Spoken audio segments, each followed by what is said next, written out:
We deserved all 3 points. That's all I've got to say. Chelsea were the outstanding team. I've had to film this video a day after the game because I was worried that I'd be clipped out and go viral for all the wrong reasons yesterday. I was a very angry man. Anthony Taylor, I've signed a petition to make sure he never referees a Chelsea game again. The state of refereeing in the Premier League is shocking. Mike Dean was on VAR. He's a lifelong Tottenham Hotspur fan. Can you believe that? Can you? Because I can, and that's the worst part. Just the standard and the state of what goes and what doesn't go is shocking. VAR, if you don't know, Jamie Carragher was talking about it on the overlap, the fan debate the other day. And they were saying that the people in the VAR, they have their headset and they talk to the referee on pitch and say, like, you might want to look at the screen for that. So for both instances in Tottenham's goals, he didn't flag it up. I watched the game beforehand. I watched the Nottingham Forest West Ham game. Really good game. And the amount that VAR was used, I would probably complain a bit during the game. I'm like, it was killing the game, it's killing the game. I like letting one of the two things go. But when they impact goals, surely that is the whole point of it. Like, using VAR to decide like whether somebody's a toenail offside, not cool. Using VAR to decide whether Roderigo fouled Havertz before Tottenham scored, or Richarlison being in an offside position blocking Mendy's view, or maybe, I don't know, pulling somebody by the hair and dragging them to the ground. That seems like something sensible. Maybe that VAR doesn't even need to go to, because the referee is a professional, apparently, and should just be able to see it. When you look at that corner where Romero grabs Cucurella by his luscious locks and drags him to the floor, Anthony Taylor has a better view of it than the camera does. He is right there in front of it and he points at it and nothing happens. They get a corner, and we don't get a free kick. It doesn't make any sense. A few more points from the game, because I don't just want to moan about the referee, and the result is the result, but I'm also saying this, no Spurs fan has agreed with it. I haven't seen one Spurs fan that said, like, both of the goals should count. Maybe the first one should count. I don't understand the argument that it's too far to go back, because surely you should just, like, flag up the incident in the first place when it happens.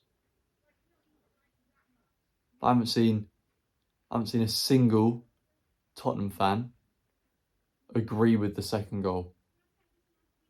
You know, the mentality is different because Chelsea treat that draw like a loss. West Ham, what am I on about? Tottenham they're up there. They're celebrating like a win, like they've won the league. I get it. It was a game of passion. Clearly, because of the managers, Conte and Tuchel. Like, I'll admit, I celebrated Reece James's goal. I don't think I've celebrated a goal like that since Havertz scored in the Champions League final. Like, I'm in the 77th minute, he scored from that Sterling assist. I haven't celebrated like that in so long, just because the game was passion. It was just fiery. That, as a neutral, I reckon that's probably Premier League game of the season. As a Chelsea fan, I'll remember it for years as being robbed, if I'm being honest. But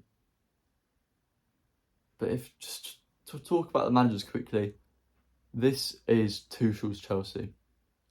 You know, you can see it. He's getting so passionate. He's had his exodus. He's got rid of his Lukaku. He's got rid of Werner. He's going to get rid of Alonso. He's brought in Cucurella, kalidou, koulibaly, Sterling. Where were the goals at today? Cucurella assist for Koulibaly, and then a Sterling assist for Reece James. So 3 of the new signings got involved. Cucurella looks incredible, man. I don't care about the price tag. It's not my money. If it was, and I was that hood rich, then I would be impressed so far. But, you know, he cares about his team. And I also think Burley's doing a great job. He's given him the players he wants. Maybe under Abramovich and Marina Granovskaya, I don't know how good they were or what your opinion is of them, I don't think they always had the manager in mind, because they're trigger happy. They just want to build a good team that any manager can sort of work around, whereas this feels like Tuchel's Chelsea.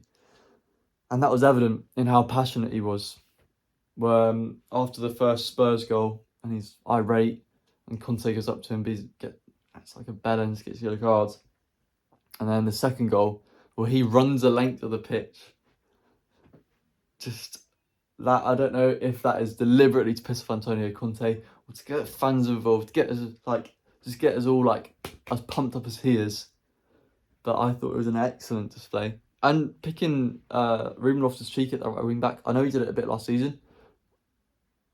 He looked rejuvenated, does Ruben Loftus-Cheek. The way he uses his body, maybe takes one or two touches, and maybe gets his back to players just a bit too often. Maybe he needs to be that bit more incisive and get across or play that forward pass. But he sort of played like a right winger, because our attackers played more central, and everybody complained about Reece James being played at right centre back.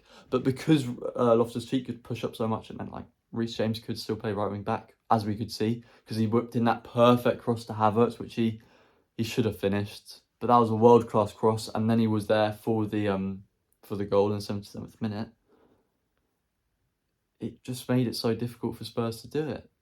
I mean, unfortunately for Chelsea, I think after that amazing kalidou Koulibaly goal, every manager from now on is going to be corners, Marc kalidou Koulibaly, because he's our most physical big presence in now. So before it would have been Lukaku, I wouldn't have even bothered marking him anyway, because he's useless.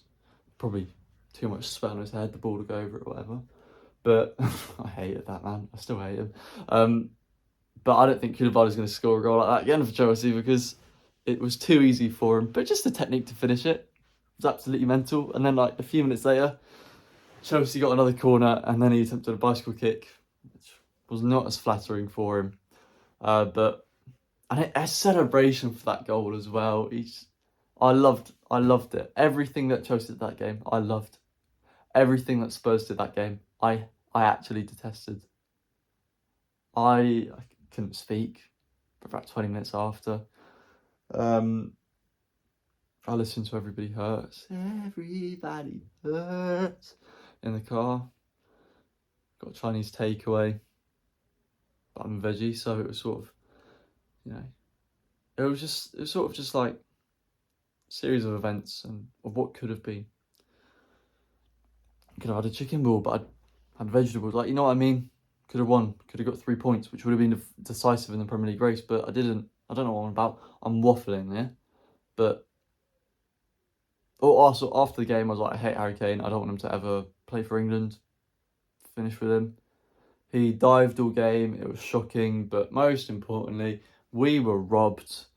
And Anthony Taylor, I don't think he should referee any Premier League game again. The only good thing he's done in his career is save Eriksen's life. Props to you. Retire now.